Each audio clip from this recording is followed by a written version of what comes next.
It's time for my opening thought before we go any further. And clearly you know what it's going to be about. If you're a sports fan, it has to be on the Alabama basketball team. And it's just a thought on the season, a thought on the game last night, a thought on getting swept by Auburn, which does not happen very often to Alabama, a thought on the fact that in most years you're trying to play your way into the NCAA tournament, and at least according to Joe Lunardi this year, James, you're trying to play your way out. I don't know what you have to do to fall out of the tournament this year. If Alabama's still in, and right now they are in Joe Lunardi's latest bracket, then maybe they ought to go to Arkansas and lose by 20 just to secure their spot. Not only Joe Lunardi's bracket, but also Jerry Palm. Oh, and Title Towel, by the way, Gary, he's ready for you today. He's already ready for. I'll just read you his tweet. Okay. After last night's hashtag Bama Hoops game, today's Gary Harris show on Tide 102.9 is going to be fire. Well, he's right. He's at Title Towel's right on top of it, as he often is. It is going to be fire. It's going to be hot because what I saw last night, and in the interest of full disclosure, it's an 8 o'clock tip. I've talked about this before. 8 o'clock Tuesday tips are the worst for me. I have Tider Insider TV until 7. I have to do the sports at 10, so I don't get to go to the game, and I have to sit there and try to monitor it in the office while I'm working. It's not easy, but I saw enough last night to certainly give me plenty of stuff to talk about this morning. But my opening thought is on this entire program this morning and where it's at. And let me say this as we get into my opening thought, and I'll give you the rundown of the show rundown and the headlines in a moment. This is a season that Alabama fans wanted to embrace this team, and I think for the most part have done their part. They have embraced it. Everyone was excited with the season last year, even though they lost their final 5 regular season games last year. They made it into the tournament after winning over Texas A&M in the SEC tournament on a 94-foot end-to-end layup by Colin Sexton. Incredible shot. Then they beat the dogs up, the dog mess out of Auburn, which was great. They got into the tournament in that 8-9 game, and they beat a pretty good Virginia Tech team. Then they played the number 1 seed in Pittsburgh, Villanova, the team that went on to win the national championship. They had a very respectable first half. James, I thought that game was pretty much over by the 14 or 15-minute mark of the second half, but they had a pretty good first half against the team that won the national championship, and everybody else lost to Villanova as well. So I think people felt good about where this team was headed, even though Colin Sexton was a one-and-done. Avery goes out and gets Kyra Lewis Jr., gets him reclassified to come in and be the point guard, and he's done a good job for a 17-year-old kid.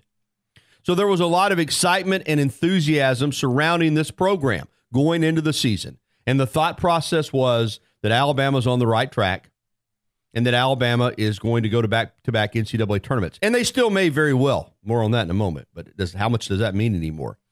But you got a feeling early on that this team wasn't going to be a lot different than Avery's other teams, and that this season wasn't going to be a lot different than his other 3 seasons in regards to how it was going to turn out, bubble watching and hanging around 500 in the league and trying to get to 10-8 and all that type of stuff when they lost to Northeastern in a tournament, got the doors blown off. They lost to Central Florida, not a bad team, but at the same time, 2 years in a row losing to Central Florida. They blew a game against Georgia State. You could just see, again, this team was going to be up and down on the roller coaster one more time. And that's all the SEC season has been. One big roller coaster. You open conference play with a electrifying win over Kentucky. Now, you almost blew a 10-point lead in the final 2 minutes or less than 2 minutes. And Kentucky had a look at a 3 that would have won the game that went halfway down the cylinder. But that doesn't matter. Alabama won the game. But since that time, it's been just what it's been every year under Avery Johnson. Right when you think the team's turned the corner and they're about to get on the roll and they have a couple good wins, they inexplicably lose to Texas A&M at home. In fact, got swept by a bad Texas A&M team. They'll have a great effort against a Tennessee team a game maybe they should have won, and you think, man, this team's making progress. Terrific second half in Knoxville. You just never know with this team. So the bottom line is, for 4 straight years, we go into March on the bubble.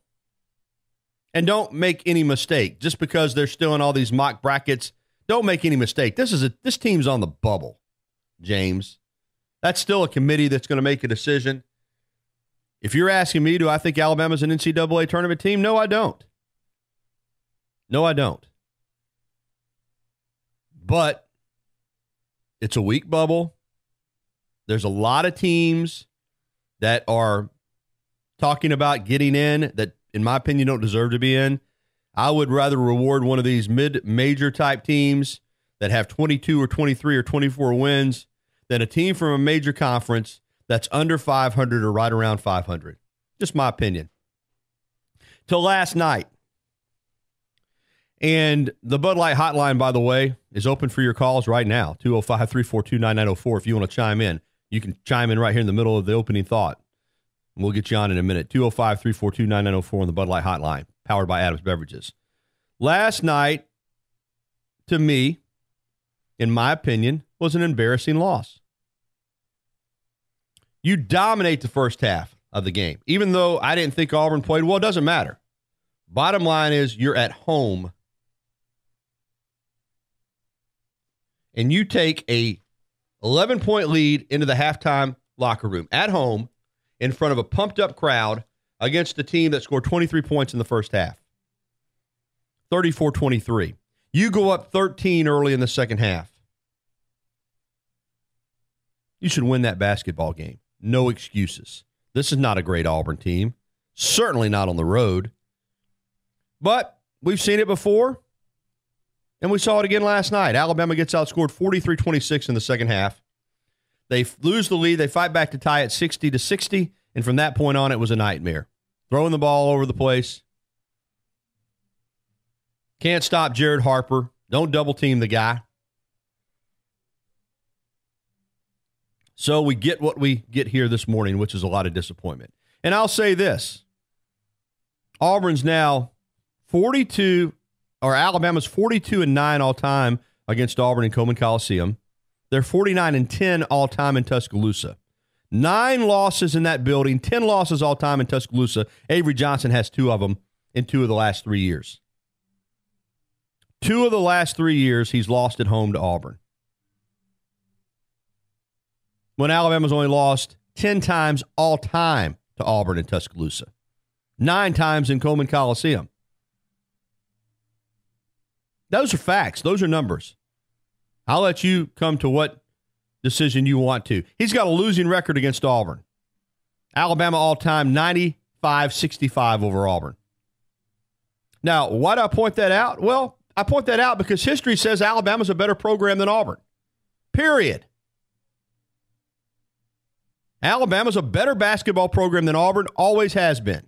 Doesn't mean Auburn hasn't had some good seasons thrown in there, but Alabama has a 95-65 edge over the Auburn Tigers. Anthony Grant left with a winning record against Auburn.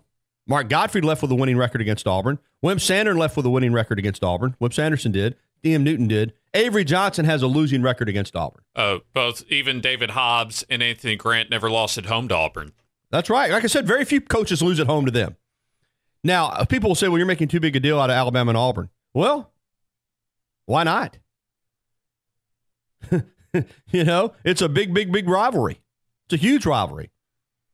I guarantee you, for a lot of Alabama fans right now, they would feel better about this program had they beaten Auburn last night and not gotten into the NCAA tournament than if they lose to Auburn, which they did, and get in. So the program right now is not terrible, but it's certainly not great. It's just kind of stuck. It's just kind of stuck. And after Anthony Grant, when people complained about the offense and complained about the pace of play, I was right there with them. I really thought under Avery Johnson we were going to see exciting basketball. Buckle up, right? We're going to buckle up. 60 points last night at home. 60 points. 26 in the second half. But you buckle up for that? What did they have again last night, James? 19, 20 turnovers? 18 turnovers, 28 points off of turnovers for Auburn. All right, we've got some sound from Avery that we'll play later.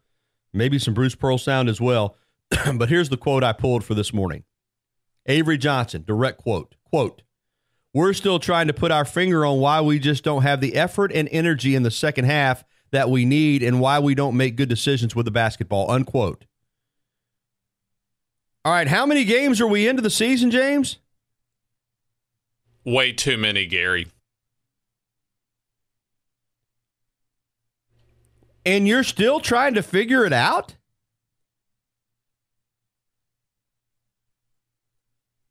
I mean, I'm no coach. I get that.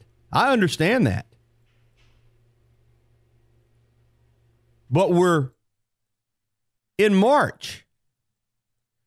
And the head coach says we're still trying to put our finger on why we just don't have the effort and energy in the second half that we need and why we don't make good decisions with the basketball. Well, my guess is if you haven't figured it out by now and you're 30 games into the season, 17 games into the SEC schedule, then you're just not going to figure it out. I just don't know. I give Avery Johnson credit for being honest, I guess. But if you haven't figured that out by now, isn't that the coach's job? And I'll say this, again, as somebody who doesn't know a tenth of what Avery Johnson knows about basketball, I know this much. The minimum you should expect from your coaching staff, the minimum as a fan base, is that the players are going to play hard and play with energy for 40 minutes in the game.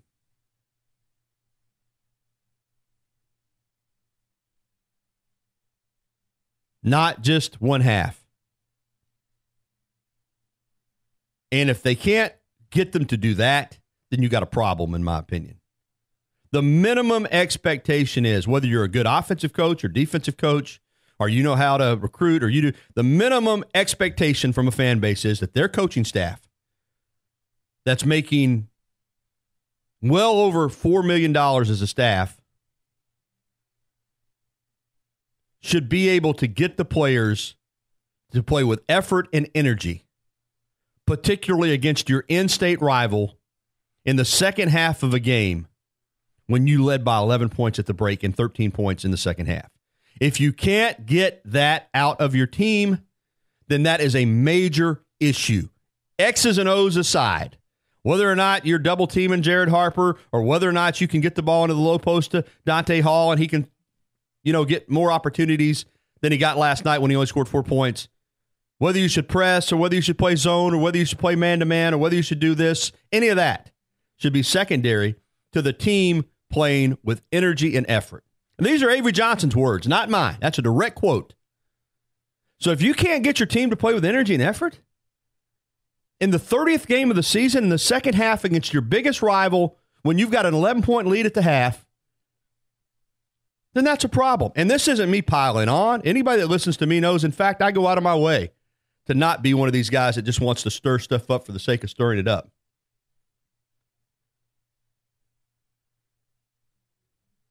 But that's a direct quote. And I have a problem with the fact that this coaching staff can't get this team to play with energy and effort in the second half, and they're still trying to put their finger on why. Now, again, he was being honest. But sometimes they say you ought to think it but not say it. In that case, I think Coach Johnson would have been better off just to have kept that to himself. Because that is a damaging quote, in my opinion. Corey's first up. He's been holding. Good morning, Corey.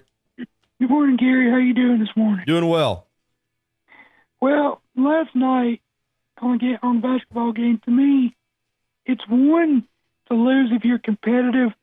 It's another to lose with bad effort. And to tell you what, I'm just tired of it, Gary. I mean, I don't understand how one half you're competitive and the other half you're not.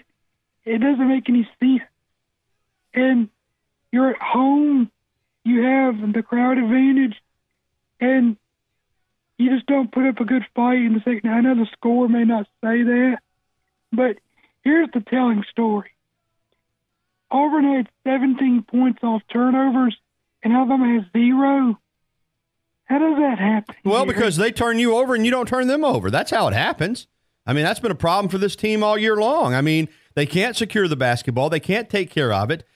Defensively, I think they're pretty good in the half court, but this team doesn't know how to pressure another team 94 feet. They haven't been able to do it all season long. Every now and then, maybe they'll throw some token pressure out there and have a little bit of an impact with it, but basically, this team does not turn the other team over, and they don't force turnovers, and they turn it over a lot. I mean, it's who they are. It's their MO. It's the way they've played all year long. And so you're not suddenly 30 games in, like Avery said, this team has turnover issues. They had them all year long. They can't fix it. So I don't know if it's the coaching or it's the players, but one or the other, this team gives up too many points off turnovers, too many possessions where even if they don't give up points off the turnovers, you cost yourself a shot opportunity. It's a problem, Corey. You're doggone right it is. And do you think what? Do you think the team has quit on him? No, I don't think they quit on him. I don't think any of that. And I got a text a while ago from somebody who said, "Well, if you fire Avery, who are you going to hire?" Well, I'm not saying anything about firing a guy. It doesn't. I got no say so in that anyway. I'm not saying he's going to be fired or not. All I'm saying is when you're 30 games into the season and your coach says that we still can't put our finger on why we don't have effort and energy in the second half, then that's a problem. Like you just said, it's one of the biggest games of the year. You're still playing to get in the NCAA tournament. You're at home. You got a jam-packed stadium. You got the football team on hand to get the Foy ODK Sportsmanship Trophy, and you come out in the second half and you lay an egg. I can't put my finger on it either, but you know what? I'm not paid $3 million to put my finger on it. That's up to the coach to figure it out. And why they have not been able to figure it out, I know this much. If it was an ongoing problem, as it obviously is, you got more players on that roster, maybe Lawson Schaefer needs to be playing. Maybe some of those people down the bench need to be playing. If they're going to come in there, I would rather lose with guys that I thought were giving me 100% than to lose with guys that aren't. All right, Corey, I know you want to say something about softball real quick, too. We got to get to George, so tell me what you got softball-wise. Well, I was looking at the stats real quick, and I don't know if this is a troubling stat, but Alabama is 12th in batting average. Is that a little alarming? Yeah, it's a little bit. I'm based on what happened over the weekend and happened last night. Yeah, starting to get a little concerned with the bats. With that pitching, you don't have to score a ton of runs, but in the SEC, they're going to need to pick it up a little bit offensively. But I think they will. I think they've got some good hitters, and you don't want to be 12th in batting average. That's a great point, Corey, but I hope that will rise up. I think it will, and I think this team, one good thing about it is they do have the ability to manufacture some runs. Outside of the 2-run homer last night, James and Corey, they manufactured those other 3 runs. Ground balls, moving runners over, beating the Rapid home on, a ball where Skylar Wallace could have easily been tagged out. So, but it is a little concerning, Corey. I think early in the year, they were hitting the ball with a little more authority. Maybe they'll get back to it. Hey, good call, my friend. Good to hear from you. Good to talk to you, Gary. All right, we're going to keep it going here on the Bud Light Hotline powered by Adams Beverages. If you want to talk, we want to hear from you. Let's get to George. He's been patiently waiting for some time here. George, good morning. You're on the program. Good morning, Gary. How are you? Very disappointed last night. Obviously, I thought I didn't see the lack of effort. I didn't see that. I thought our game plan was just horrendous. All right, what did you not like about it? Tell me. Well, Alabama has a length advantage on Auburn. Right. And we try to play their game. And we don't make adjustments at halftime. I thought many times we didn't even get Dante Hall in the game. He had 2 points, I think, at halftime. Finished with 4, yeah. I'm with you, and I'm going to say this, too. I know exactly what you're saying, not disagreeing with you. Some of that's on Dante Hall. Dante Hall's got to get himself in the game, too. You got to demand the basketball down on the blocks. You got to post up with authority. When you catch the ball, if they don't come double team you, then you got to score. You got to get to the free throw line. You also have an opportunity to get offensive rebounds, which they didn't do a good job of. In fact, they got dominated on the backboard in the second half. So they sure did all the way around. Yeah, I thought there were opportunities for like Riley Norris, post Riley Norris down, or let him roll in there and drive, because he penetrated a few times, but then we'd never go back to it again. We didn't get any open shots for Petty. I mean, he had a hard time getting any open shots. He had to create shots when he did get one. What about some double screens? Or you got to get those guys open, those 3-point shooters, if you're going to try to play that game. Yeah, there's so many things they could have done differently. Listen, when you got a 13-point lead in the second half and you lose by 6, but we're talking about the backboard, Okeke got 14 rebounds. I want to say about 7 of those were offensive. Exactly. You know, and you know, he's not a tall guy. What is he, James? 6'5", 6'6", something like that. And then you got Dante Hall with 4 points and 8 rebounds. Wow.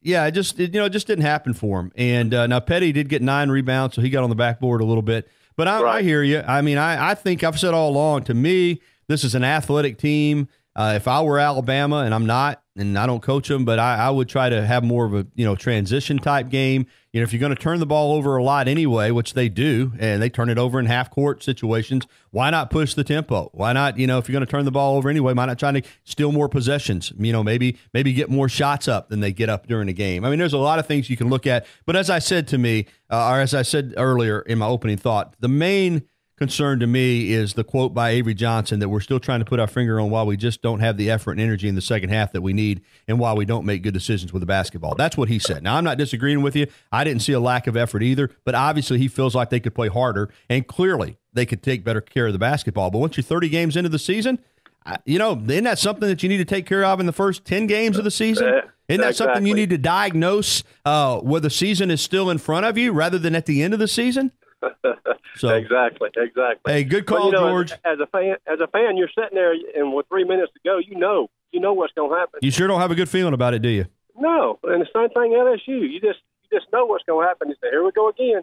Okay, Gary, thanks. Thank you, George. Let's get one more call in before we have to get to the break. Donald is with us here on the Bud Light Hotline. Good morning, Donald. Hey, Gary.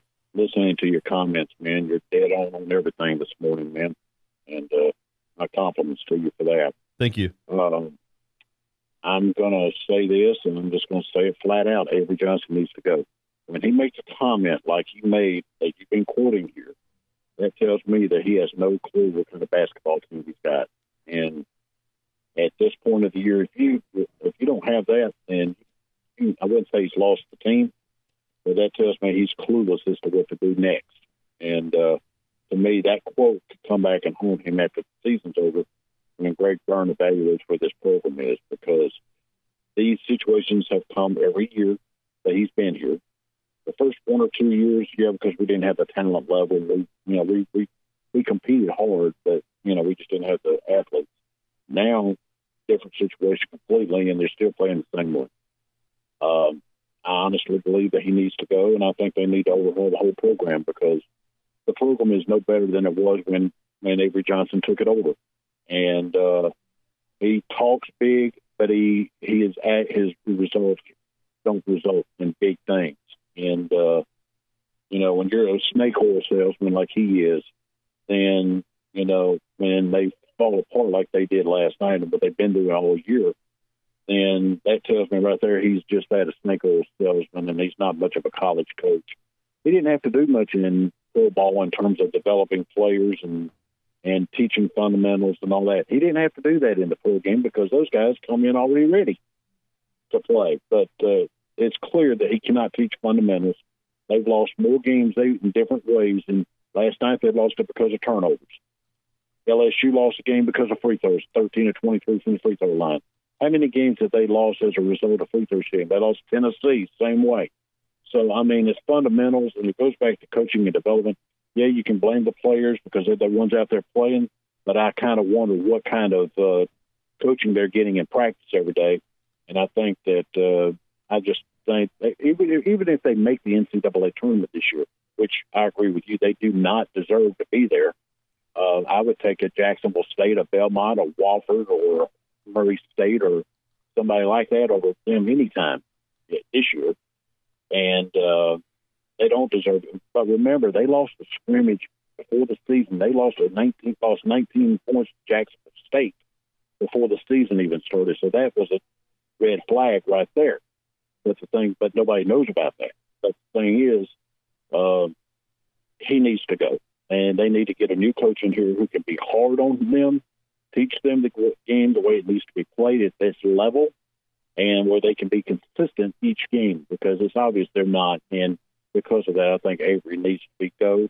And if he wants to go back to the NBA and they want him back, then let him have it. But I just don't think I just think he's outlived his welcome here. And they could come back and win Saturday. If they win Saturday, they're probably going to be in the tournament, like it or not. And they'll be playing in Dayton, and which is ironic with Anthony Grant being up there. But the thing about it is, this program it's not getting any better. It's not getting worse, but it's not getting any better. And that's something that Greg Burns got to put up with, considering the money he wants to put into renovating the Coliseum. And while we renovate the Coliseum, we've got a mediocre product, especially one that loses 5 games at home this year. Hey, Donald, good thoughts, my friend. We got to get to the break, but thank you so much for your call. Man. Thank you, buddy. All right. One other quick word on the effort, too. Now, I'm not going to put this all on Avery. These players are Division I college basketball players in the SEC. There has to be some competitiveness within you as a player. Again, I didn't get to play college basketball. I love basketball. I played in high school. But I know this. As hard as these guys are, or as hard as we're told that they work in the offseason and in conditioning and practices, I've always thought the games are supposed to be fun. Why you can't let it all hang out as a player in a game with that kind of atmosphere last night, then you're lacking something too. If there's a lack of energy in the second half of these games, the way that Avery says, and a lack of effort, then that's on the players as well. You ought to be able to play hard whether you got a coach standing over there or not.